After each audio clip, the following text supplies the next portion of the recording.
사도행전 2장 37절부터 41절까지입니다.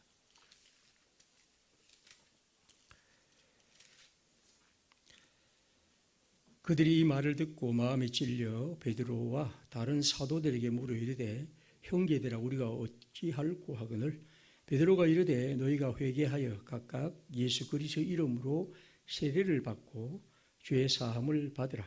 그리하면 성령의 선물을 받으리니 이 약속은 너희와 너희 자녀와 모든 먼데 사람 곧 주 우리 하나님이 얼마든지 부르시는 자들에게 하신 것이라 하고 또 여러 말로 확정하며 권하여 이르되 너희가 이 패역한 세대에서 구원을 받으라 하니 그 말을 받은 사람들은 세례를 받음에 이날에 신도의 수가 3,000이나 더하더라.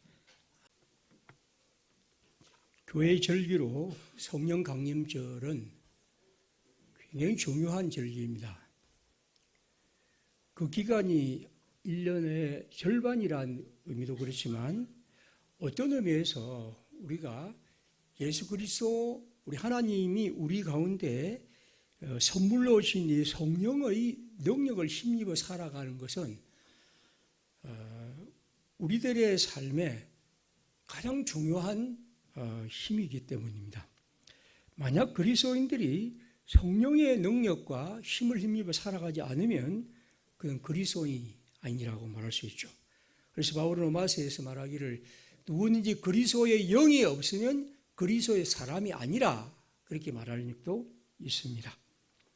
아무튼 성령 강림절은 하나님께서 우리 가운데 태초부터 계신 하나님의 성령이 이제 예수 그리스도의 성천과 하늘에 올라가심으로 이제 주께서 새롭게 더 풍성하게 더 힘있게 우리 가운데 임재하시는 방식이 바로 성령 강림입니다.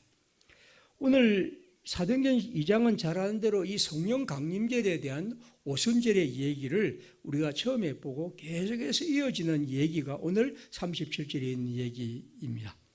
여기 보면 37절에 그들이 즉 둘러싼 사람들이 이 말을 듣고 마음에 찔려 베드로와 사도들에게 물어 이르되 형제들아 우리가 어찌할꼬 그렇게 말합니다. 여기 이 말은 성령의 강림으로 그 성령의 은총을 받은 베드로가 여기 성령의 역사 앞에 모인 성도들에게 설교한 다음에 그 설교를 들은 사람들이 이제 베드로 앞에 말합니다. 그러면 당신이 우리에게 이렇게 말씀하시고 예수 그리스도에 대해서 말씀하시는데 그럼 우리가 어떻게 해야 합니까? 라고 묻는 장면이 오늘 37절입니다. 이제 그에 대해서 베드로는 38절에 이렇게 대답합니다. 우리 38절 한번 같이 읽겠습니다. 베드로가 이르되 너희가 회개하여 각각 예수 그리스도의 이름으로 세례를 받고 죄 사함을 받으라. 그리하면 성령의 선물을 받으리니. 자, 베드로는 말합니다. 여러분이 이 성령 강림 앞에 해야 할 일은 뭐냐 하면 회개하라. 그리고 회개하여 각각 모든 사람들이 각각 예수 그리스도 이름으로 세례를 받고 그 결과 죄 사함을 받으리요. 그리하면 여러분에게 이 성령의 선물을 받을 것이다.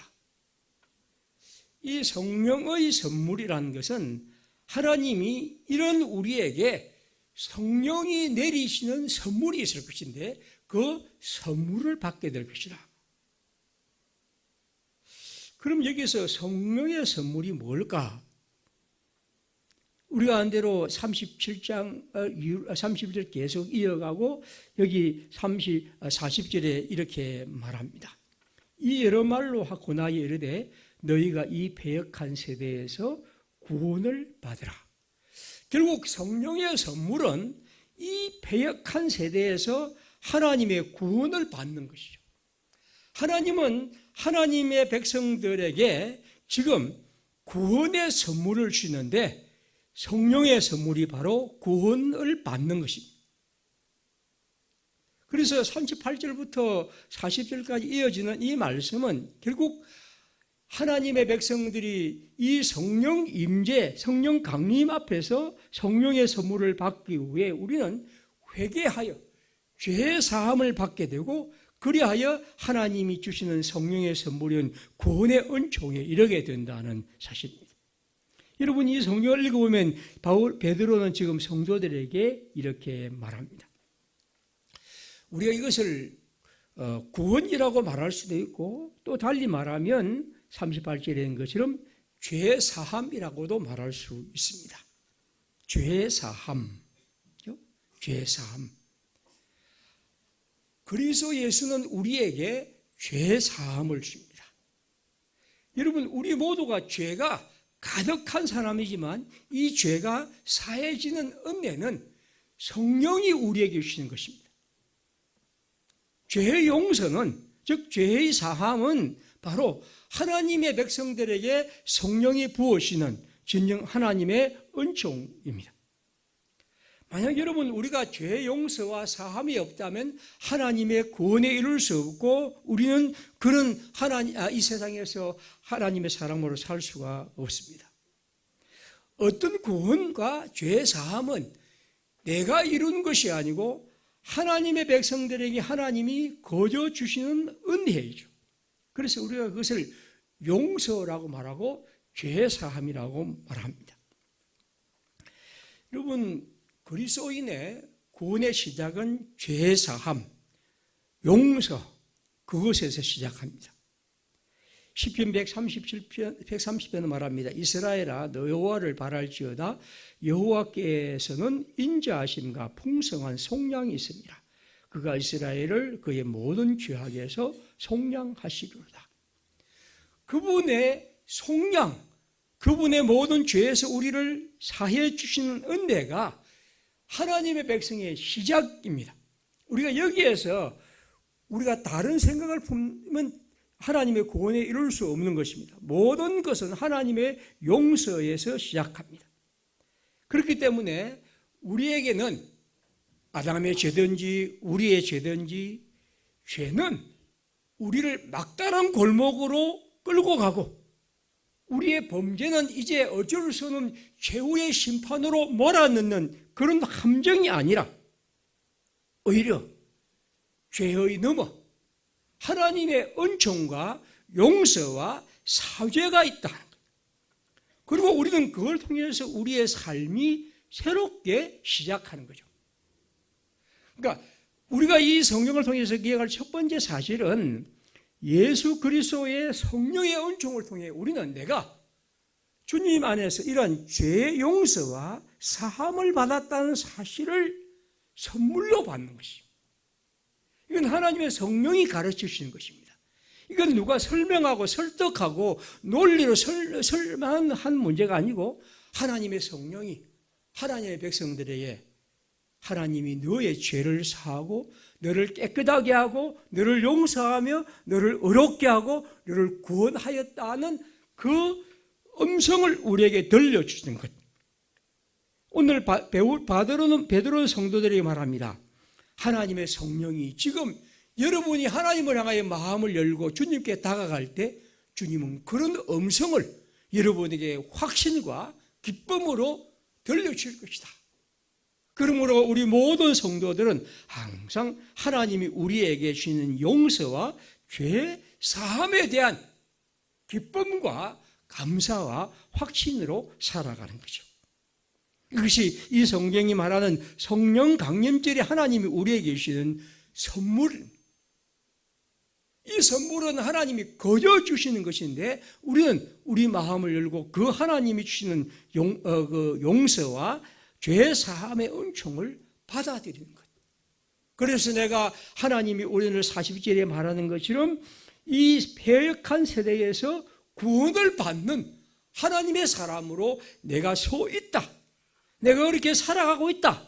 내가 영원히 그렇게 살아갈 것이라는 믿음을 언제나 간직하며 살아가는 것이 바로 그리스도인이 살아간 이 땅의 삶의 의미입니다.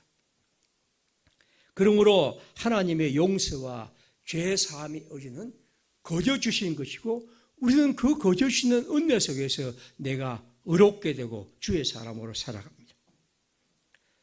그리고 저 용서의 은혜는 동시에 우리는 다른 사람을 용서하며 살아가는 거죠. 에베소서 4장 32절에 말합니다. 서로 친절하게 하며 불쌍히 여기며 서로 용서하기를 하나님이 그리스도 안에서 너희를 용서하심과 같이 하라. 마태복음 11장 예수님 말씀합니다.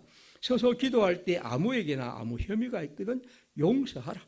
그리하여 하늘에 계신 너희 아버지께서도 너희 허물을 사하여 주시리라. 하나님의 용서를 입은 사람은 다른 사람을 용서하게 됩니다. 왜냐하면 하나님이 내게 거저 용서이기 때문에 우리는 그 거저 용서한 하나님의 용서를 따라 다른 사람을 용서하는 삶을 살아갑니다. 용서란 것이 내 삶의 시작입니다. 용서가 없으면 내 삶이 존재할 수가 없습니다. 그렇죠? 여러분과 제가 하나님의 용서와 그 은총이 없으면 내 존재가 시작할 수 없는 것입니다. 마찬가지로 우리가 용서해야 하는 것은 내가 다른 사람을 용서하지 않으면 그 사람의 시작이 일어날 수가 없습니다. 용서는 그런 의미에서 그리스도인의 삶에서 똑같이 일어나야 할 일입니다.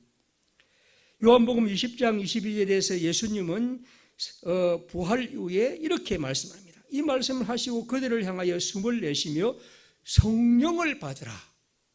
주님은 성도들에게 성령을 주시면서 말씀합니다. 누구든지 너희가 누구의 죄든지 사하면 사하여질 것이요 누구의 죄든지 그대로 두면 그대로 있으리라. 죄 용서가 성령의 굉장히 중요한 역사입니다. 하나님이 우리의 죄를 용서하시고 그 용서를 입은 성도들이 이 땅에서 용서하며 살아갈 때 새로운 역사가 일어나는 것이죠. 용서가 없으면 새로운 역사가 일어날 수 없습니다. 우리에게 하나님의 용서가 없으면 그 어떤 일도 일어날 수 없었던 것처럼 우리도 이 세상에서 그러한 삶을 살아가게 됩니다. 하나님의 선물은 우리의 죄를 용서하고 사하십니다.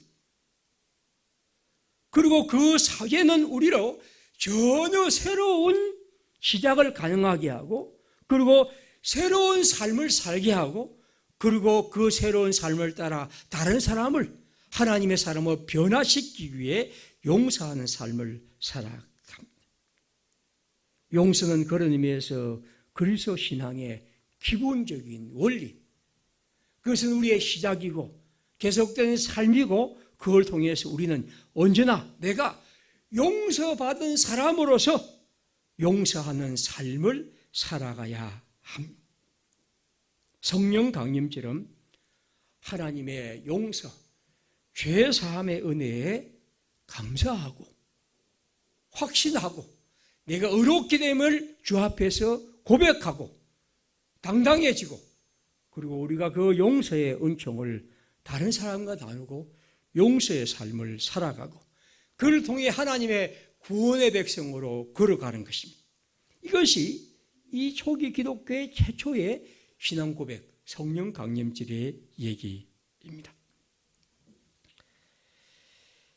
얼마 전에 저는 2월에 어떤 하나의 그 통계를 봤는데 한번 그림을 보겠습니다. 이 그림은 리앤컴 리서치라고 하는 한 단체에서 전국 19세 이상 개신교, 우리 기독교입니다. 개신교인 1000명을 대상으로 조사를 진행했습니다. 근데 조사를 진행했는데 그 조사는 여러 조사가 있지만 그중에 아주 중요한 조사가 뭐냐면 용서에 대해서 물었습니다. 용서를 물었는데 그 제목에 보면 지금 무슨 색이 제가 지금 무슨 색이죠? 무슨 색이라 부르니까 지금 아주 예쁘게 생긴 저 색깔이 한 73% 정도 되는데 이 사람들은 처벌이 용서보다 중요하다 그렇게 대화한 사람입니다. 그리고 그 주황색이 있는 저쪽의 숫자 한 20% 정도의 사람들이 용서가 처벌보다 중요하다 그렇게 대답하였습니다. 물론 이 질문 자체는 조금 제가 문제가 있는 것 같습니다.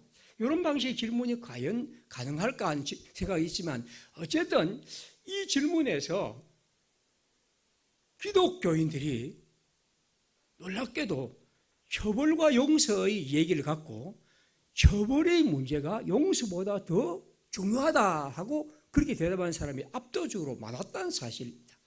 저도 이 통계를 보고 굉장히 놀랐습니다. 우리가 지금 말하는 게 지금 제가 뭘 말합니까?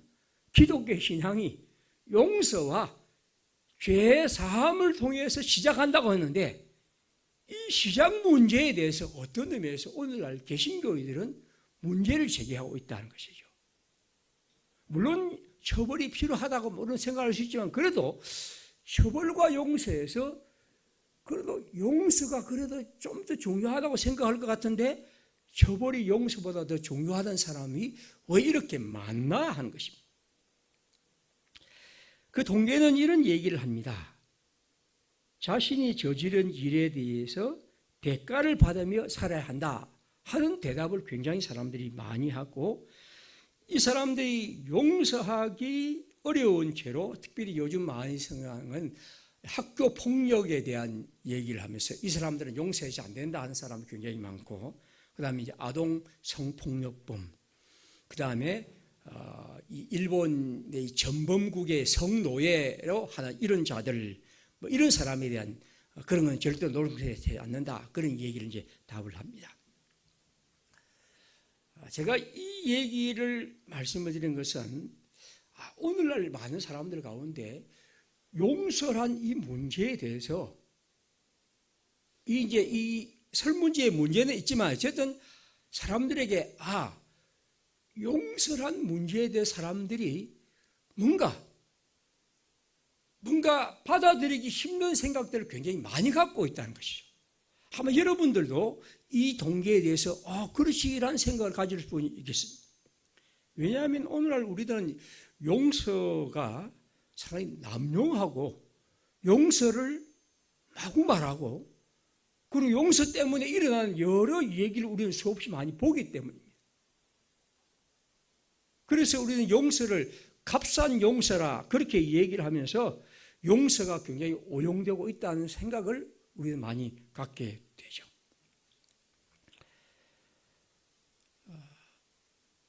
5월 18일 어제 5.18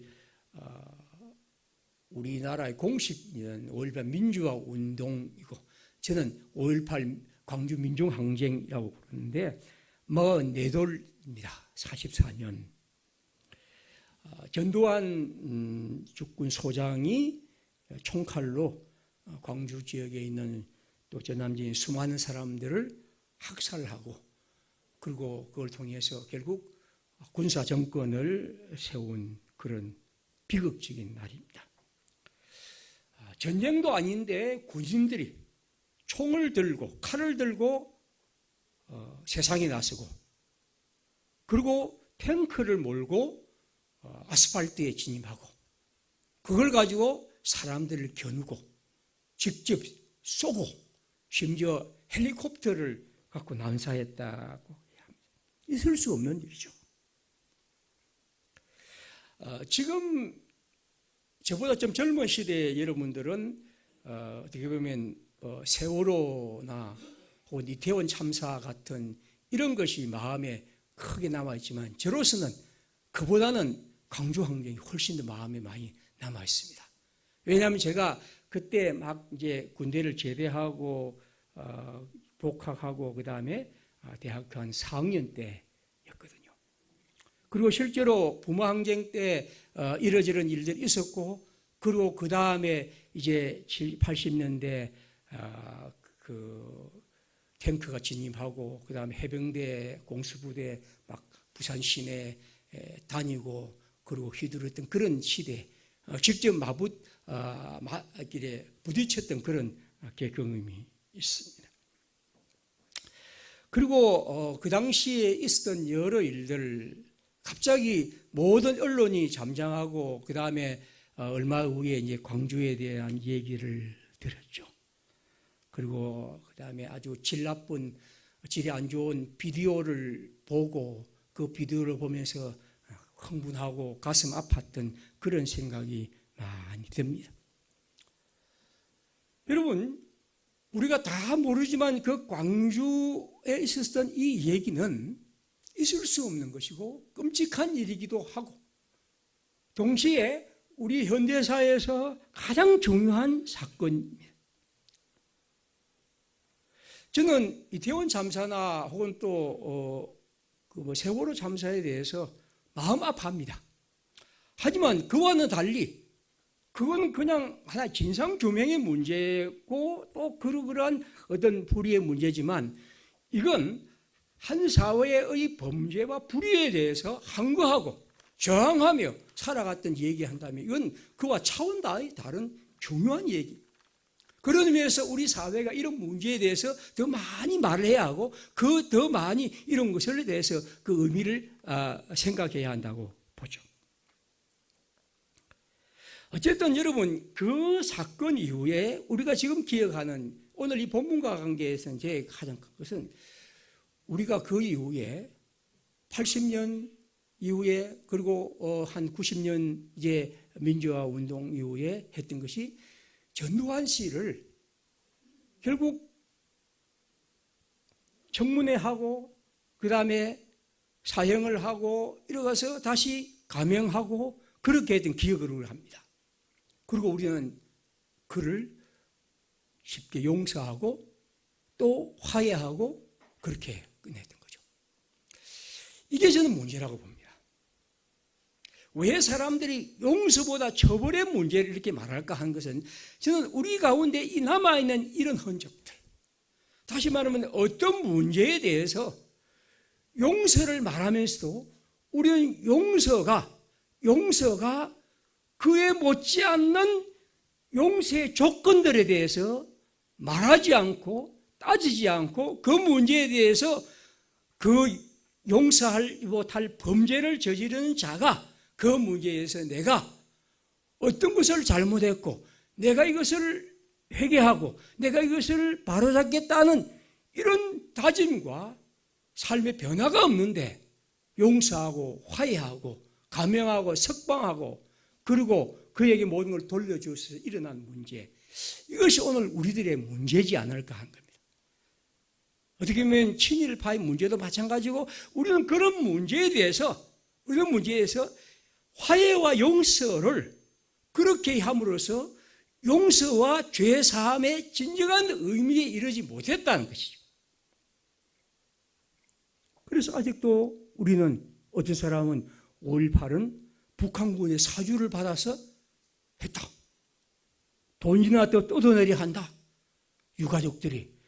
이런 식의 얘기를 백두대낮에 말해도 그냥 그런 시대가 되었다는 것입니다. 왜냐하면 우리가 어떤 문제에 대해서 화해와 용서를 말하기 하는데 그 과정이 진정으로 그 앞선 얘기가 없었기 때문입니다. 그런 의미에서 용서에 앞서서 그 문제에 대해서 진정으로 자신의 잘못을 말하고 통회하며 반성하며 바뀌지 않은 사람에게는 여전히 용서 대신에 그는 그냥 그대로 두어야 하고 지금까지는 감옥에 있어야 한다고 그렇게 생각합니다. 왜냐하면 회개하지 않는 자들에게는 쉽게 용서와 화해를 할 수 없습니다. 오늘 성경은 이렇게 말합니다. 다시 보십시오. 38절에 베드로가 이르되 너희가 회개하여 각각 예수 그리스도의 이름으로 세례를 받고 죄 사함을 받으라. 그리하면 성령의 선물로 받으리니. 죄 사함은 회개와 관계 있습니다. 하나님의 성령이 우리에게 죄 사함을 주실 뿐 아니라 죄 사함을 위해서 하나님은 우리에게 우리의 죄에 대해서 회개하는 마음을 주시고 그 회개, 다시 말하면 내가 이것을 잘못했고 내가 이것이 하나님 앞에 부끄럽고 그래서 이것을 새롭게 바뀌겠다는 이러한 회개의 마음, 이것이 바로 죄 사함에 이르는 길입니다. 이 두 가지는 같이 물려 있는 겁니다. 오늘 우리가 우리 사회든 개인의 삶이든 회개와 용서는 하나의 사실입니다. 성경을 계속 보겠습니다. 회개와 용서는 오늘 제가 설교 제목을 짝말이라고 했습니다. 짝을 이루는 말입니다. 회개와 용서는 짝말입니다. 사도행전 3장 19절 그러므로 너희가 회개하고 돌이켜 저희 죄 없이 함을 받으라. 이같이 하면 새롭게 하는 날이 주 앞으로부터 이를 것이다. 2장 38절 베드로가 이르되 너희가 회개하여 예수 그리스도 이름으로 세례를 받고 죄 사함을 받으라. 그리하면 성령의 선물을 받을 것이다. 5장 31절 이스라엘에게 회개함과 죄 사함을 주시려고 그를 오른손으로 높이사 임금과 구주로 삼으셨느니라. 사도행전 8장 22절입니다. 그러므로 너희 악함을 회개하고 주께 기도하라. 혹 마음에 품은 것을 사하여 주시리라. 회개와 사함은 짝말입니다.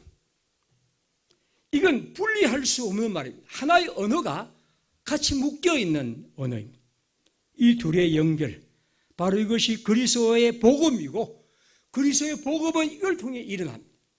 우리가 아무리 죄사함, 용서, 화해하지만 그 앞에 하나님을 향한 우리의 회개와 잘못에 대한 토해와 그것을 새롭게 바뀌는 자세가 없다면 그 회개는 아무리 감격스러운 하나님의 백성의 죄사함과 용서의 선포를 할지라도 그것은 있을 수 없는 것이죠.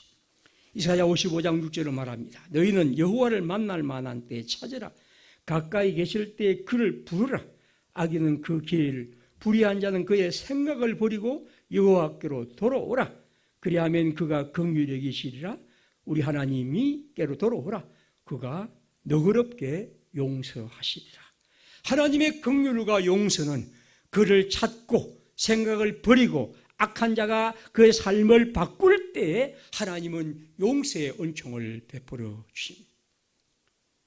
용서는 결국 우리를 변화시킵니다. 왜냐하면 그것은 회개를 가능하게 하고 회개를 통해 하나님의 백성으로 살아가게 하는 것이죠. 누가복음 3장 3절에서 요한은 말합니다. 요한은 요단강 부근 각 근처에 와서 죄 사함을 받게 하는 회개의 세례를 전파하니, 죄 사함과 회개는 요한의 선포에서도 하나입니다. 여러분과 제가 예수 그리스도의 성령 강림절을 맞아 우리 하나님이 우리 가운데 죄 사함을 주신 것을 믿고 확신하며 감사한다면 언제나 하나님이 우리에게 회개하는 마음과 주 앞에 돌아서는 마음을 주신다는 사실. 하나님은 회개하지 않을 때 용서를 베풀 수가 없습니다. 하나님은 그럴 만한 힘이 없습니다. 왜냐하면 용서는 회개하는 사람에게 임하는 것이지 회개하지 않은 사람에게 하나님이 아무리 힘이 있어도 그렇게 할 수가 없습니다. 그렇지 않습니까? 우리가 여전히 나는 죄가 없다, 나는 깨끗하다 할 때 하나님이 그들에게 어떤 것을 말할 수 있다 하는 겁니다. 요한복음 16장 7절에 이렇게 말합니다. 그러하나 내가 너희에게 실상을 말하오니 내가 떠나는 것이 너희에게 유익이라. 내가 떠나가지 아니하면 보혜사 즉 성령이 너희에게 오시지 아니할 것이고 내가 너희에게 가면 그가 하나님이 그를 너희에게 보낼 것이다. 그러면 성령이 하나님을 그리스도 대신에 보낼 때 어떤 일을 합니까? 그가 와서 죄에 대하여, 의에 대하여, 심판에 대하여 세상을 책망하시다. 이 표현은 좀 어려운 표현이지만 그 예수의 하나님의 영의 성령은 우리의 죄에 대해서 말합니다. 그것은 우리의 죄에 대해서 알게 하고 그 죄를 깨닫게 하고 그래서 우리를 향하여 하나님의 백성으로 의로운 사람으로 주님이 우리를 인치시는 은총을 베풀어 주시는 것이죠.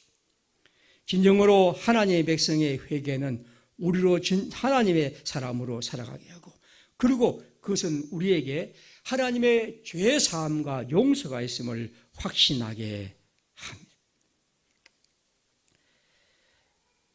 마르틴 부버라는 유대인 철학자가 쓴 책이 나와 너란 책이 있는데 나와 너란 책에는 이런 글이 하나 있습니다.